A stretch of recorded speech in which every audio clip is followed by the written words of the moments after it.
empregados domésticos têm direito ao aviso prévio. E o que fala a Constituição lá no inciso 21 do artigo 7º? O aviso prévio, muita gente memoriza assim. Qual o prazo do aviso prévio? 30 dias. Errado. Não é o que fala a Constituição. A Constituição fala que o aviso prévio será proporcional ao tempo de serviço, sendo no mínimo de 30 dias nos termos da lei. Portanto, o aviso prévio ele não é de 30 dias, ele é proporcional ao tempo de serviço, sendo no mínimo de 30 dias. Agora, esse mínimo de 30 dias, ele já é aplicável ao caso concreto, e essa proporcionalidade, da mesma forma lá que nós vimos a licença paternidade, depende da lei infraconstitucional regulamentadora, ok? O que mais que a Constituição menciona? A aposentadoria também, e por fim, a integração à Previdência Social. Vamos repassar rapidinho? Quais são os direitos constitucionais dos empregados domésticos que estão previstos no texto maior, em especial no parágrafo único do artigo 7º da Constituição? Salário mínimo, irredutibilidade de salário, 13º, descanso semanal, licença maternidade, licença paternidade, aviso prévio, férias, aposentadoria e integração à Previdência Social. É o que a gente chama de os 10 direitos constitucionais dos empregados domésticos. Tudo bem? Principais pegadinhas. Quais são pegadinhas clássicas e consagradas de provas? E isso também é importante para quem não é do direito, que são grandes dúvidas que todo mundo tem sobre os empregados domésticos. Imagina que você tem um empregado doméstico na sua casa, ou uma empregada doméstica, e ela trabalha o que não é incomum, 10, 12, 14 horas por dia, inclusive aquela que mora na casa. E aí eu pergunto, será que empregados domésticos, eles têm direito a horas extras? Resposta negativa.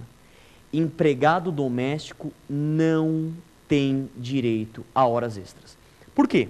Porque o parágrafo único, ele não mencionou nem os incisos 13, nem o inciso 13 e nem o inciso 16. Lá o inciso 13, ele fala da duração do trabalho normal, não superior a 8 horas diárias e 44 semanais. E o inciso 16 traz o adicional de hora extra, que é de no mínimo 50% sobre a hora normal. Portanto, como não há essa menção, e isso é importante você memorizar, empregado doméstico não tem controle de jornada. E se empregado doméstico ele não tem controle de jornada, ele não tem direito nem a horas extras, nem a adicional noturno, nem a intervalo interjornada, que é entre jornadas, pasmem, nem a intervalo intrajornada, que é aquele horário de almoço, tudo isso empregado doméstico não faz jus. Causa estranheza, ofende a dignidade da pessoa do trabalhador, mas ainda ele não tem esse direito. Tudo bem? Continuando, qual é uma outra questão muito importante e é uma pegadinha envolvendo empregados domésticos? Que é uma pergunta que que eu mais respondi na história, na minha história acadêmica. Empregado doméstico tem direito ao fundo de garantia do tempo de serviço? Tem direito ao FGTS? Qual é a resposta correta? Que não. Empregado doméstico não tem direito ao FGTS obrigatório. Aquele FGTS de 8% sobre a remuneração até o dia 7 de cada mês. FGTS obrigatório, ele não tem direito. Daqui a pouquinho eu vou mencionar uma atualização e nesta lei veio lá como direito obrigatório o FGTS. Houve um veto presidencial e o veto presidencial, a meu ver, correto. Por que ele foi correto? Porque é inegável, e para quem está assistindo, que o FGTS, mais dia ou menos dia, ele será obrigatório para os empregados domésticos. O problema é a alíquota. Será que a alíquota de 8% ela é justa aos empregadores domésticos? A meu ver, ela é onerosa demais, e foi o que o pessoal entendeu. 8% é muita coisa para os empregadores domésticos. Agora, o que vem se estudando é, estamos partindo da premissa que o FGTS obrigatório, mais dia ou menos dia, ele vai vir. Agora, a discussão que nós temos é, qual será a alíquota? 8% eu acho muito difícil.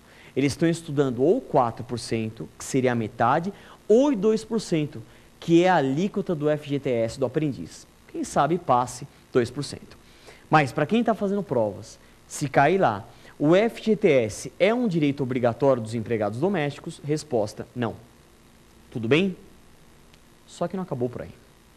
Qual é uma outra questão? Embora, e eu vou frisar isso, o FGTS não seja um direito obrigatório, o empregador tem a faculdade, tem a opção de incluí-lo no sistema.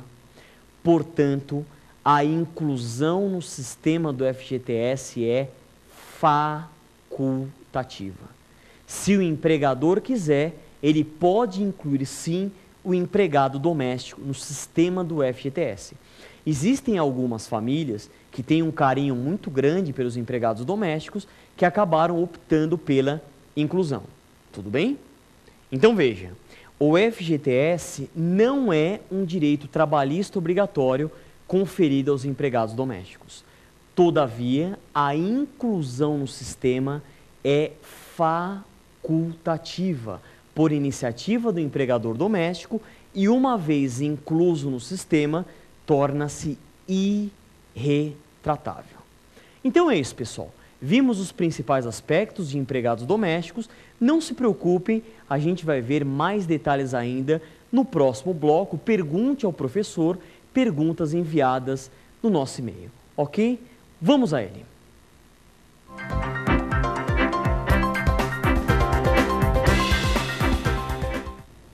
Iniciaremos agora o bloco 2, Pergunte ao Professor, onde eu terei imenso prazer em responder as perguntas enviadas pelos telespectadores sobre o intrigante tema empregados domésticos. Vamos a elas.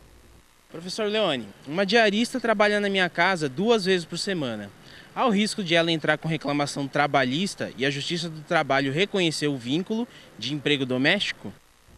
Olha, talvez esta foi a pergunta que eu mais respondi em toda a minha história enquanto professor de Direito do Trabalho. Quantas vezes por semana alguém, uma diarista, ela se torna empregado doméstico ou um trabalhador, à configuração do vínculo de emprego doméstico? Nós encontramos várias posições sobre esse tema, tanto na doutrina quanto na jurisprudência. Mas saiu uma decisão do TST em 2009 e esta posição é o que vem prevalecendo atualmente, embora não seja um entendimento pacífico, mas é o que vem prevalecendo. Até 3 vezes por semana, inclusive diarista. 4 vezes por semana ou mais, vínculo de emprego doméstico. Repetindo, até 3 vezes por semana, inclusive diarista, 4 vezes por semana ou mais, vínculo de emprego doméstico. Mas saiba que isto não é pacífico. Você encontra julgados de uma única vez por semana, empregados que trabalharam durante o mesmo dia por um longo período de tempo, que o juiz do trabalho reconheceu o vínculo de emprego doméstico. Portanto, respondendo à pergunta, o risco sempre há, mas há um entendimento que hoje, em tese, ele é majoritário, mas nós temos várias posições. Próxima pergunta. Professor, se a minha empregada doméstica ficar grávida, eu posso despedi-la? Também queria saber se eu tenho que recolher o FGTS dela. E se eu despedi-la, tenho que pagar a multa de 40% do FGTS? Vamos lá. Muitas indagações, mas são dúvidas, acredito, tanto do pessoal do direito quanto de quem não é da área. Vamos lá. Primeira questão é a gravidez. Até 2006, a empregada doméstica gestante não tinha estabilidade provisória ou garantia no emprego. Mas isso mudou em 2006. O advento da Lei 11.324, de 19 de julho de 2006, trouxe algumas importantes atualizações.